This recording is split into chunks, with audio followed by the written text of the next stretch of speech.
네, 기업 단 이슈에 따라 종목들은 어떻게 움직였는지 체크해 보겠습니다. 일단 M7 기업들 상황부터 체크해 보시죠. 전체적으로 오른 가운데 지금까지 너무 많이 올랐던 테슬라만 한 종목 빠지고 있습니다.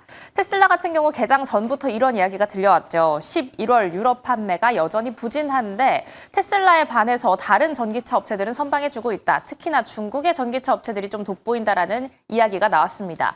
여기에 더해서 캐시우드의 소식도 한 가지 전해졌는데요. 테슬라와 로켓랩의 비중을 축소하고 오클로 쪽으로 포트폴리오를 다변화하고 있다라는 소식까지 받아내면서 오늘 하락불 켜내고 마감하는 모습입니다. 다음으로 아마존 같은 경우에도 이슈가 한 가지 나왔습니다. 아마존의 자율주행 자회사 이름은 주옥스죠. 주옥스 같은 경우 소프트웨어의 결함으로 미국 내에서 리콜 소식이 한 가지 등장했습니다. 테스트 과정에서 동일한 문제가 한 차례 이상 발생했고 신호에 대한 감지를 하기에 아직까지 미비하다라는 소식 나왔으니까요. 아마존의 주가 흐름과 함께 이슈 체크해 보시죠. 그럼 다음 장 넘어가서 히트맵도 체크해 보겠습니다.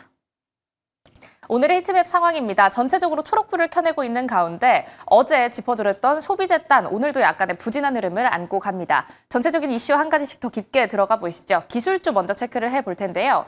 AMD와 구글이 손잡고 삼성과 함께 협력할 수도 있다라는 이야기가 나왔습니다. AI 칩에 대한 대량 생산을 위해서 삼성이 짓고 있는 신규 팹이죠. 텍사스의 테일러 신규 파운드리 공장을 활용할 것이다라는 이야기가 나왔는데요. AMD 같은 경우 이 뉴스를 소화하면서도 약보합권으로 증시를 가져갔고요.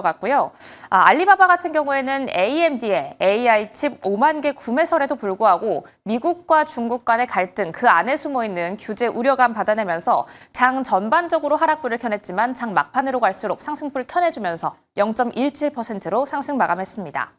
다음으로 지난 증시 주인공이었던 노보노디스크입니다. 노보노디스크 같은 경우 어제 우리의 정규장에서도 이 소식이 나왔기 때문에 많이들 알고 계시죠. 결국에는 FDA 승인을 받아냈다라는 소식 소화하면서 오늘 정규장에서는 7%대 강세 마감했고요. 이슈와 함께 움직이는 종목들 오늘 밤에는 드론과 함께 암호화폐 주였습니다. 드론주 같은 경우에는 CNBC 측에서 연방통신위원회가 국가 안보 위협을 이유로 모든 신규 모델 드론의 수입을 전면 금지한다라는 소식이 보도되면서 전체적으로 강세 움직임 보였고요. 이에 반해서 암호화폐주는 금리 인하에 대한 기대가 줄었다라는 점을 반영하면서 오늘은 일제히 하락세를 보였습니다. 그럼 다음 장 넘어가서 숨어있는 주인공도 하나 찾아볼까요? 증시단 안에서는 노보노디스크가 주인공이었다면 요즘 계속 고개를 들고 있는 건 원자재 단입니다. 특히나 구리 가격이 또다시 한번 사상 최고치를 기록했는데요. 톤당 12,000달러를 돌파했습니다. 일단 1일 기준 차트를 가지고 왔습니다. 오늘 차트만 보시더라도 정말 장중 최고가를 달성했다라는 부분 체크하실 수가 있죠. 이런 흐름을 받아내면서 오늘 관련주도 상승세를 보였습니다. 프리포트 맥모란과 텍 리소스 같은 경우에는 장 전반적으로 개장 전부터 강세를 보였고요. 서던코퍼 같은 경우에는 장 전반에는 약세를 보였지만 후반으로 갈수록 상승불 켜내면서 1%대 상승 마감했습니다. 그럼 구리 가격은 왜 이렇게 오르고 있는 걸까요? 크게는 두 가지 이유가 있습니다. 트럼프 대통령의 관세 효과가 있을 테고요. 그리고 맞물려 있는 공급 차질에 대한 우려감도 함께 숨어 있는데요. 일단 트럼프 대통령의 관세 효과, 지금까지도 철강과 알루미늄에 대한 관세는 부과가 되고 있고 여기에 더해서 2027년에는 정제 구리에 대한 관세도 좀 부과할 수 있다는 가능성도 남아 있습니다. 관세 효과도 정리해봤다면 공급망 차질에는 어떤 부분이 있는지도 정리해 보시죠.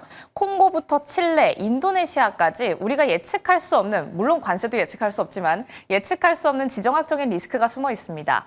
지진 같은 자연상의 이유로 공급망에 차질이 생기는 건데요.